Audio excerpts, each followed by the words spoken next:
Hey, what's up, universe? It's 8:32 p.m. Central Time on Thursday, November 2nd, 2023. Let's see if I can remember all the inspirations for this video. It's not like there's a lot, but there's just, a handful, which I guess semi a lot. Just random things. Yeah, the first thing I'm gonna just kind of speak to is, my buddy Mac, who's over in the UK, commented on my YouTube video and wrote me directly, about the last video, and just being really supportive and just reminding me that, he's available to me if I'm ever in a deep spot like I was, and I just want to acknowledge that and appreciate that. He had also asked me, kind of post-fact, I shared that, and, he was curious about what it looked like for me as I was going through it, and, how that might help people kind of navigate things when they're in the shit, so to speak. And I get that, and that's usually what I really I work on being vulnerable and transparent in these videos and share all of that, with whoever's watching,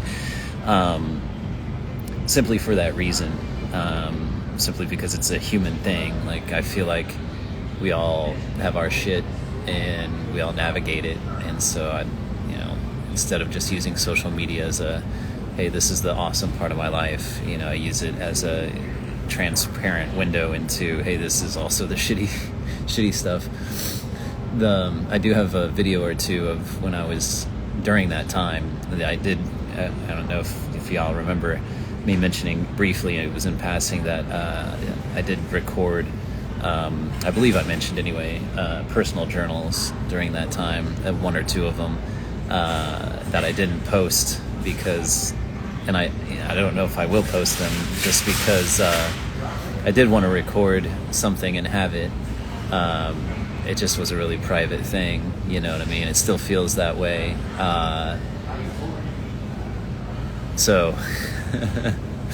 Anyway, I get what he's asking, and I see the value in that for sure, and I might speak more to that at some point. Anyway, I just wanted to acknowledge Mac and his input, and him being there, and what he sees in me and the value in that. So I appreciate that. To transition from that, there's some interesting things in a way. There's this guy Ken, who's been this angel to me, who I met through the BioWell back in 2014. And then this evening, there was this guy Ken from AMC, who I also knew through Boy Scouts. He was up here, although he didn't see me, so he didn't speak, but he was totally up in this area for quite a while, and I passed by him a number of times, but he was meeting with a group of people, and then he was having dinner with his kid, and I didn't want to interrupt anything, and I was just waiting to kind of see if he saw or recognized me. But regardless, it was in my environment, so I found that interesting. And the other reason it's interesting is that there's a third Ken that's been coming up in my mind, from the Lions Club. I used to be involved in the Overland Park Lions Club here, and there's a guy named Ken, and he and his wife both are realtors. And the reason it's interesting to me is that one of the houses, I have two houses on Trulia that I have saved. One of the houses is rented through the company that they work for, Reese Nichols. And I was talking to David today, and that was a great conversation to talk to David. So we're definitely planning on hooking up when I drive back from New Jersey back to Kansas City. I'll stop by David's place and hang out with him and his wife for a day or two. So that'll be awesome. I'm really looking forward to that. So I was telling David that there's two houses that I have saved. There's the house that I was just in, and if you've been following me, you know that one. It's the one that's on 47 acres here in Kansas City. It's a beautiful house, beautiful piece of land. And what's interesting, I don't know if I've mentioned it, that house has been reduced like 2 or 3 times in its price, right? So it was $5,500 a month when I rented that house. And now it's renting for $3,750. That's a pretty big reduction. And it's furnished.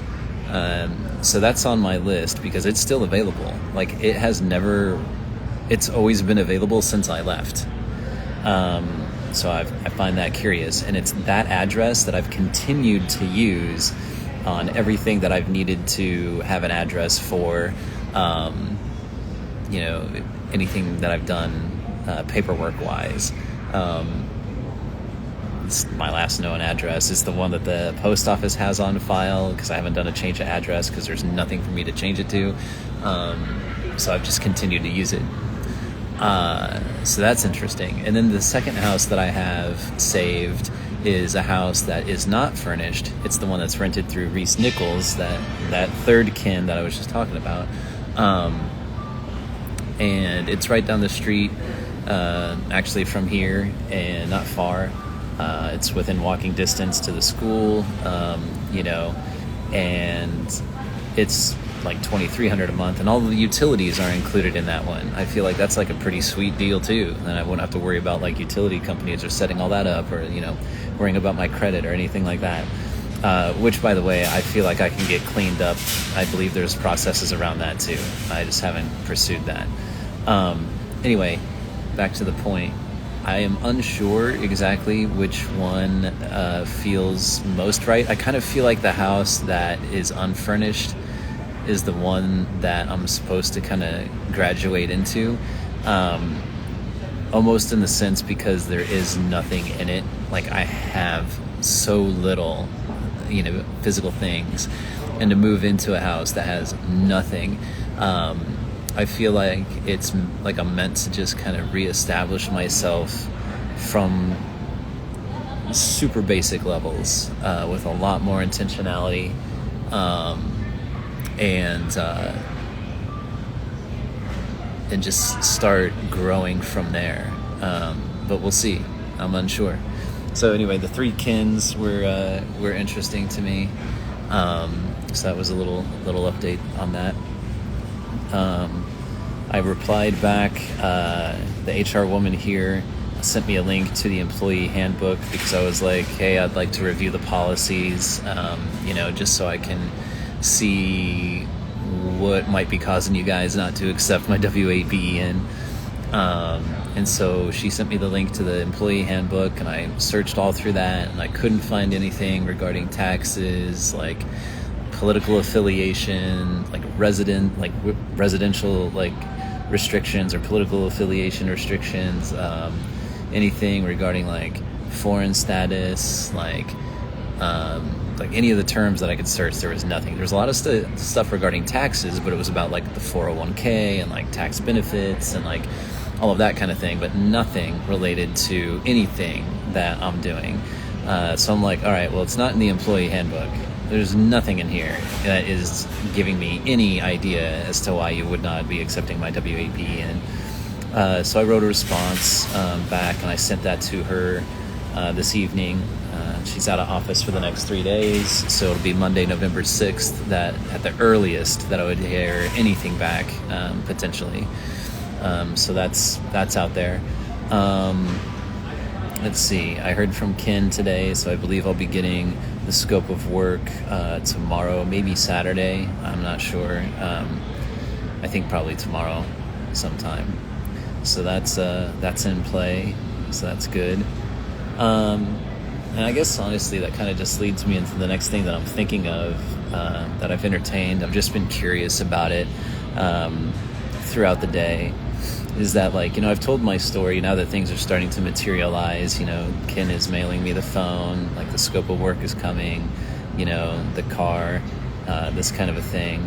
And I tell people, I've told some coworkers, my supervisor, a couple, 2 or 3 people, that I work with, David, Mac, other people that some people in the channel that I'm talking, at least one of the guys, the guy that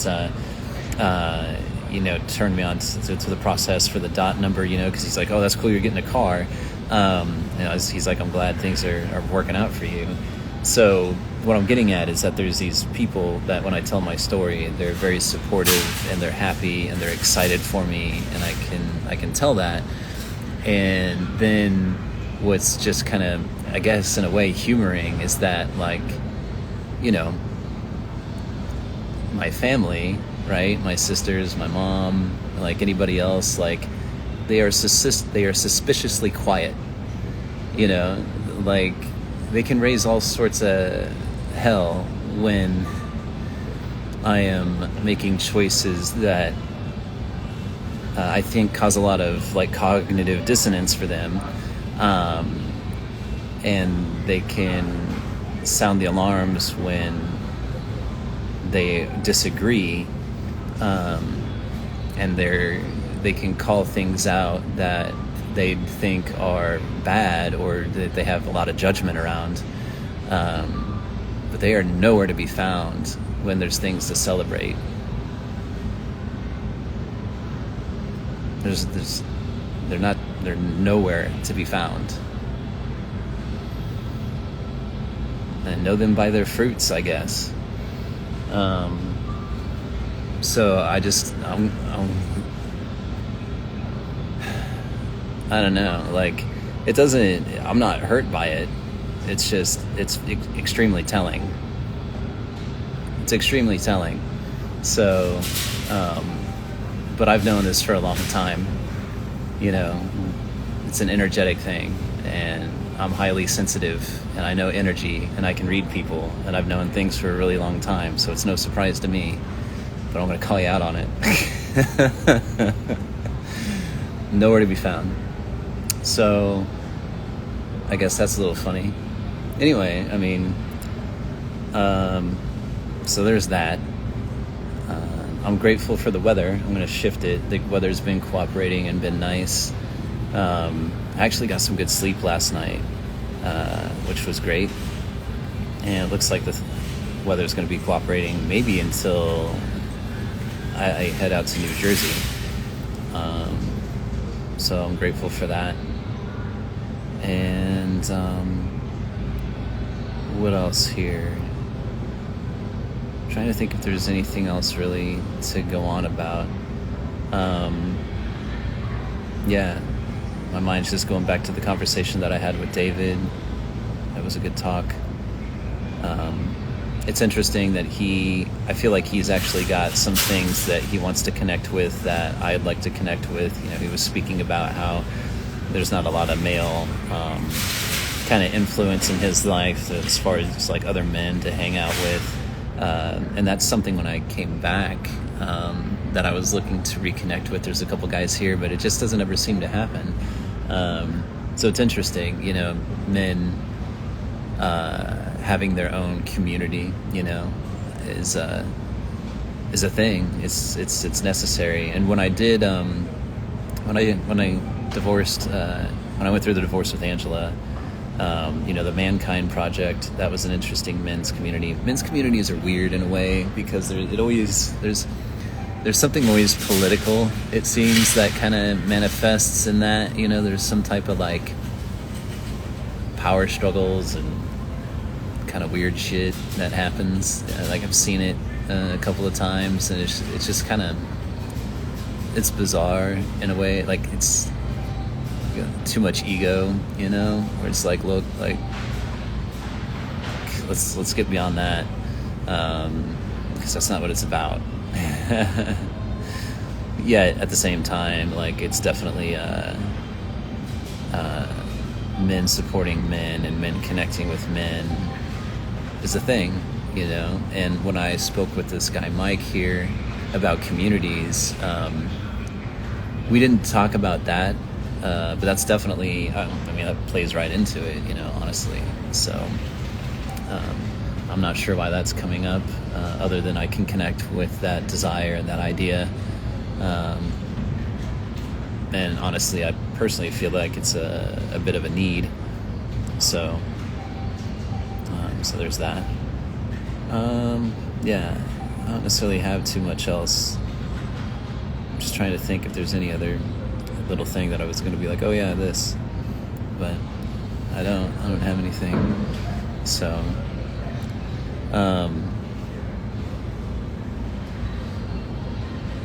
yeah. Yeah. Sorry, I was just thinking if there was anything that I wanted to follow up with. Like, I know I just kind of, I totally called my family out.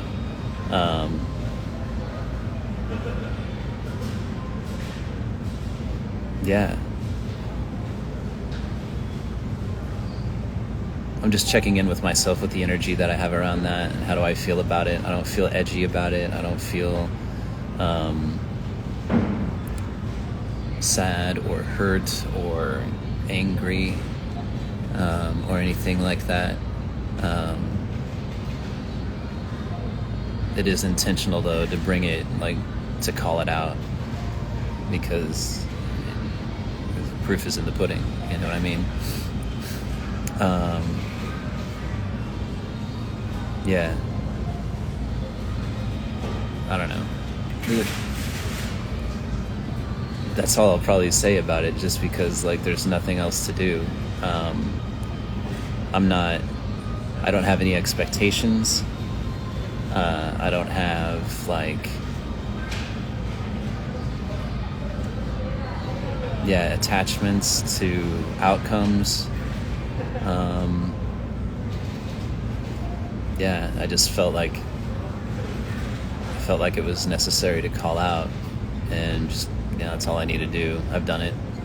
So anyway, that's what you're seeing right now. I'm just processing that, just to make sure, just kind of checking in with myself, how I feel around that. I'm good. So, there was one thing.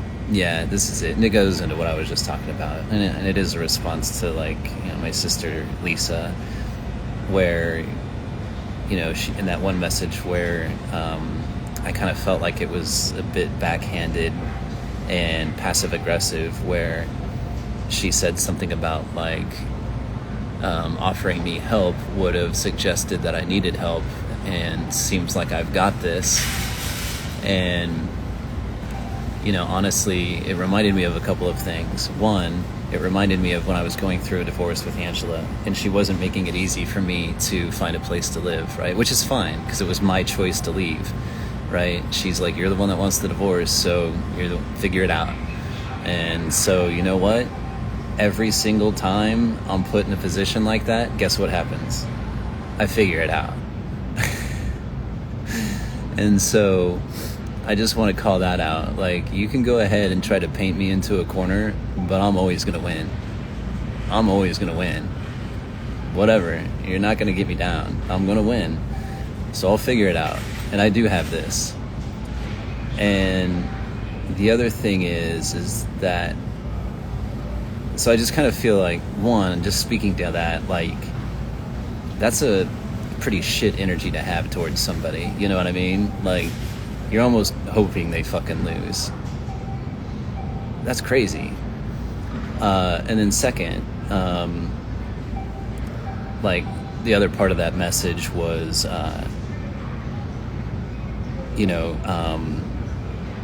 basically the idea that it would suggest that I need help. And my response to that, even at the time, even though I didn't say it, but I was totally thinking it, was that we all need help. We're not islands. My sister's not an island. She didn't get to where she's at without somebody. She didn't get to where she's at without a community. She didn't get to where she's at without some assistance. We all need help, man. So I'm failing to see the validity or the currency in that argument. Like, we all need help. So, yeah, I needed some fucking help. But I'm good. Like I said just now, I'll win. I'll find a way. I'll persevere. I'm just calling out these energies because, like, what purpose do they serve? What good does that bring anybody? You know what I mean? Like, seriously, like, let's evaluate that. Did it make anybody feel any better? Did it advance anything? Did it solve any problems? Did it heal anything? Like, did it contribute in any positive way possible? And if the answer to any of that is no,